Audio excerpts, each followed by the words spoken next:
Saat pas gua game block dia baru beberapa jalan, dia ternyata udah nggak sadar katanya. Gila, dia udah nggak sadar.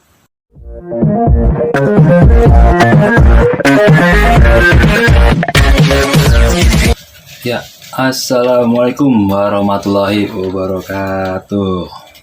Selamat malam buat semuanya. Ketemu lagi sama gua Pimen, yang akan gua bercerita kisah tentang pendakian. Kayak kemarin gue udah cerita tentang pendakian Gunung Merapi. Kan gue bilang gue pengen cerita tentang pendakian yang lainnya. Kan gue lagi lihat album-album, foto-fotonya kadang juga hilang semua di handphone yang dulu. Kali ini mungkin gue mau cerita pendakian Gunung Prau. Kapan ya? Gue juga lupa sih itu. Kurang lebih 15 orang lah. Orang setahu gue tuh Sinar Jaya setengah bis. Ini kisah lucu, kocak, banyak drama, takut juga, ya segalanya dah. Apalagi awal mula ini cerita udah awal-awal drama sih. Kayak gue punya kawan sepasang kekasih. Gue sebutin namanya juga gak apa-apa sih. Gita sama Jabeng. Posisi dia pasangan pacaran. Gita itu lagi sakit ya, dari Jakarta udah sakit posisinya. Cowoknya udah ngelarang, nanti aja gak usah naik, toh bisa lain kali. Cuma ya udah, dia lanjut tetap naik, ikut. Nah udah kayak gitu, ya udahlah, berangkat nih, Pulus. Lihat berapa orang, kayaknya ada yang kurang nih, ya kan? Dedi yang dari Bekasi ya kalau nggak salah rumah dia, baru nyampe Mampang, sedangkan bisa aja jam 3. Berbagai alasan apa, itu lucu buat gue bilang itu udah terpaksa ya, karena habis berangkat jam sekian tinggal dah sekalian sekian. Semua udah di bis, tinggal Dedi doang dong. Udah kayak di sinetron juga sih kalau gue bilang lah. Tiba-tiba di belakang apa gimana, dia naik ojek atau gimana tuh, kayak ketinggalan bis. Untung bis itu lagi ada kendala di ban, jadi agak memakan waktu juga. Singkat cerita, di perjalanan, sampailah ke Wonosobo, terminal Mendolo. Dari situ kita explore dulu lah, kalau nggak salah itu sih. Explore dulu apa naik dulu ya? Agak lupa sih gue. Kayaknya saya explore Dieng dan sebagainya. Kemudian kita langsung ke base camp Patak Banteng. 15 orang. Kurang lebih sih 15 orang. Ya nama-namanya sih ada sih, nanti mungkin ada di fotonya juga ada. Agak lupa juga sih, bagian mah ada. Ingat. Sambung cerita tuh, kita nge-trek abis maghrib, nge-trek buat naik atas ke perahu. Udah sore, maghrib, sholat maghrib bareng apa gimana, persiapan semuanya. Naik nih, kita doa, naik. Sebagian udah ada yang naik duluan, itu dibagi 2 lah. Tapi jalan bareng, tapi sebagiannya udah di atas. Di belakang itu yang gue inget tuh, gua, kita, sama cowoknya Jabeng, Dedi, Bang Arif di depan. Siapa lagi ya? Lupa gue itu. Pokoknya ada beberapa orang. Di tengah perjalanan itu kan posisi kan gue bilang, kita udah sakit dari Jakarta. Dan gimana ya? Perahu biar kata kecil apa gimana kan cuacanya ekstrim juga, dingin juga. Karena dia tetap ngelanjutin perjalanan kondisi ini dari rumah. Ya kan? Setengah perjalanan udah di, kalau pos-posnya sih gue kurang tahu ya. Setengah perjalanan lah udah mau sedikit ya, lumayan dah mau sampai puncak beberapa menit lagi kali ya. Itu kita kalau nggak salah tuh udah batuk mulu dan lain-lain apa gimana. Berhentilah gua Jabeng, Gita, Dedi, siapa lagi gue lupa. Nah di situ duduk Gita, Jabeng, gue ngerokok santai. Gue mikir kalau emang mau turun ya turun, abang temenin, gak usah maksain. Apa bang, kita kuat bang, kata kita. Ayo dah. Tiba-tiba nggak tahu gue udah drama apa ya. Jabeng nangis di situ. Dia Jabeng nangis nggak tahu gimana. Ya gitu juga nangis. Ya mungkin apa ya? Saking kekhawatirannya seorang cowok ke ceweknya, dia sedih lah atau gimana. Ya kalau gue sebut ya kayak drama juga sih. Cuma kayak FTP juga, tapi ada aksi-aksi tangis-tangisan. Tapi seru sih. Ya udahlah, Dimin, gimana Beng? Kita gimana? Nah, setelah perjalanan itu, udah habis istirahat itu, gue cuma nanya, kita dingin nggak? Awal mah nggak bang. Nanya lagi gitu, udah jalan-jalan, kita dingin nggak? Dingin bang. Dengan cepatnya gue bilang, ya udah salin. Gue pakai kain, nggak tahu gimana. Kalau mau tahu, gue bilang gitu, udah salin, ini bahasa semua nih kayaknya apa gimana. Lu lagi sakit. Gue bilang cowoknya, Beng, udah Beng, coba salinin Beng apa gimana. Enggak apa, gue suruh salin di jalur, gue suruh ganti pakaian segala semuanya, bilang gitu. Karena kan gue pikir, yaudah tutupin lah gimana biar nggak kedinginan juga. Gercep juga lah, main gercep. Ya udah salin dah apa gimana karena udah agak mendingan. Udah istirahat sebentar. Kita kerasa kayak nggak kuat tapi mau tetep ke perahu karena emang pengen banget.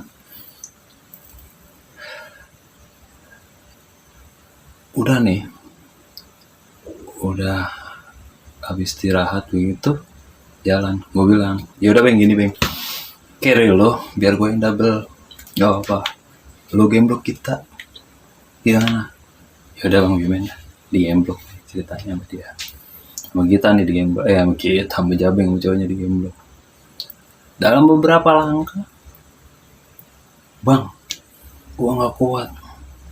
Aduh, ya udah gini dah, lu bawa carrier gue double nih sama siapa, kayak tolong Dedi atau siapa, gue nggak tahu tuh yang bawain. Ya udah, kita abang yang gemblok. Akhirnya gue gemblok lah kita, blok, udah ya, pegangan ya. Gue jalan tuh gue gemblok. Pertama gue ajak ngobrol gini. Habis itu gue capek juga ngobrol ya, sambil gemblok beban. Lebih baik gue bawa carrier daripada bawa orang lah, kalau bahasanya ngomongin. Kurang itu, gue naik ke atas, naik. Ini bocah kagak ada suara udah nempel kayak begini, nempel aja. Gue juga nggak tahu. Udah sampai di atas, kan Bang Arif dan lain-lainnya udah pada bikin tenda tuh. Gue turunin ceritanya kan. Tahu-tahu joprak, dak. Ini kita ngapa nih? Woi bang, kita ngapa? Pok. Bangun gitu. Nggak sadar. Akhirnya gue buru-buru masukin tenda dalam. Gue suruh cewek-cewek tuh pada, coba dong angetin dah apa, biar ini dipelukin, kasihin minyak angin, bikinin air hangat apa kayak gimana. Tutup tuh tenda. Panik banget. Udah bingung, wah udah kacau tuh. Udah saking paniknya juga, bingung banget. udah ini tenda dulu apa gimana, bikin air, sebagian udah bikin tenda. Beberapa menit kemudian suara Gita sama ketawanya, dah tuh kayak suara Gita. Bukan, alhamdulillah sadar dan udah nggak batuk nggak apa kayak gimana begitu. Singkat cerita, pagi tiba nih udah sehat, alhamdulillah sehat semuanya tuh. Wih gila, gokil banget. Naik lah, maksudnya udah selesai itu dan ke puncak cuma berapa menit doang sih itu punya atasnya, karena di bawahnya itu udahlah pada foto-foto dan lain-lain atau gimana.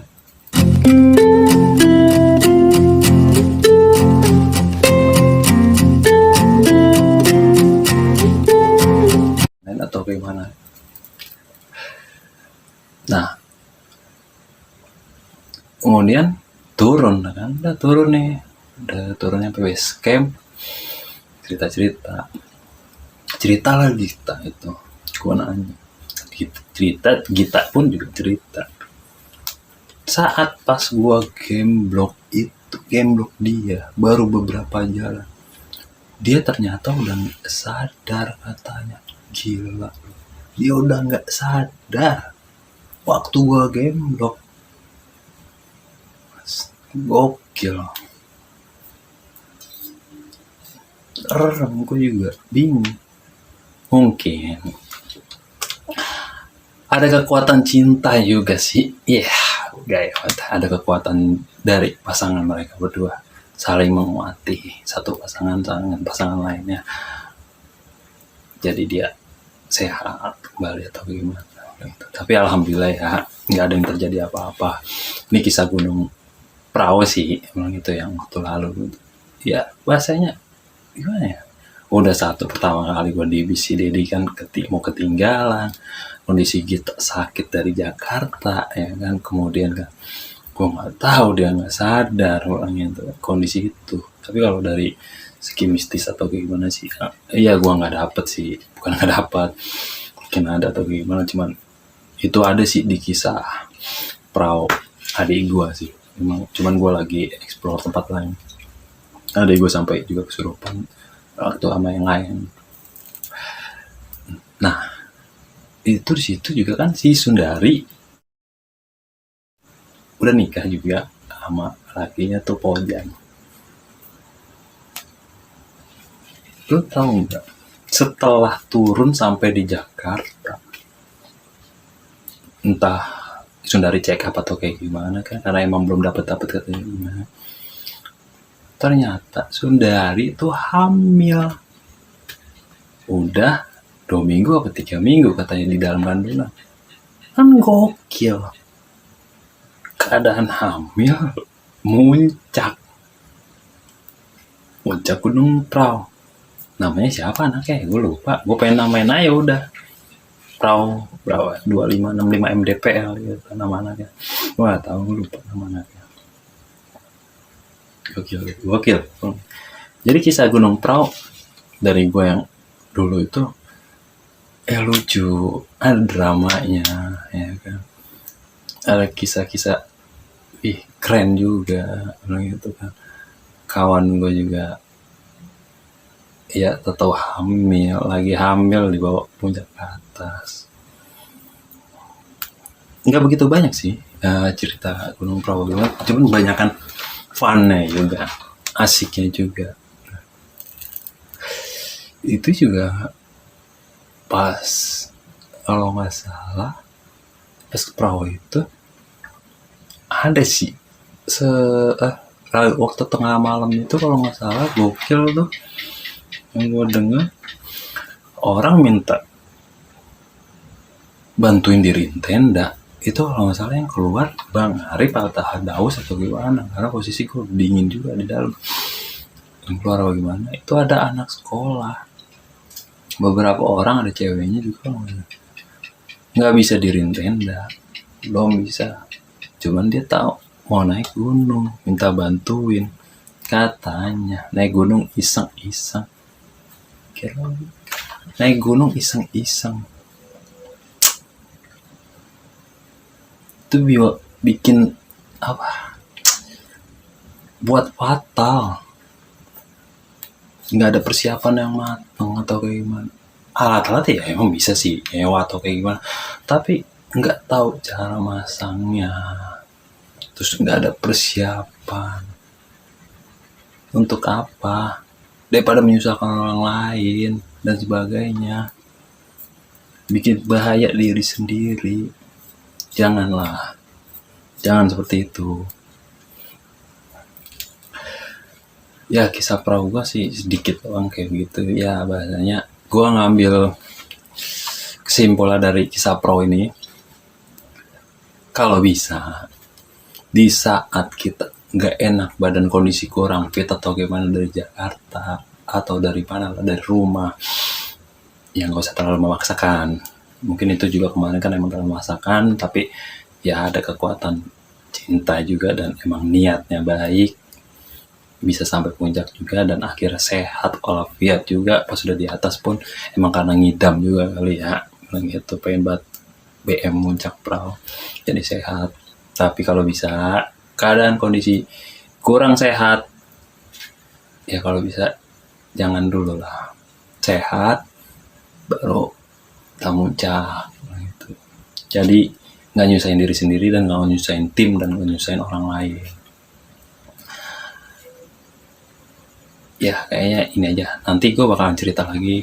Gue pengen banget cerita tentang Cermai sebenarnya, mau ada saksinya juga sebenarnya, adik gue pribadi, cuman adik gue tidur. Mungkin next gue bakalan cerita perahu yang gak akan pernah lupa juga buat gue pribadi. Thank you perahu, bersama anak-anak padahal juga. Sedikitnya sekian, terima kasih, jangan lupa like, comment, and subscribe ya. Thank you, goodbye, wassalamualaikum.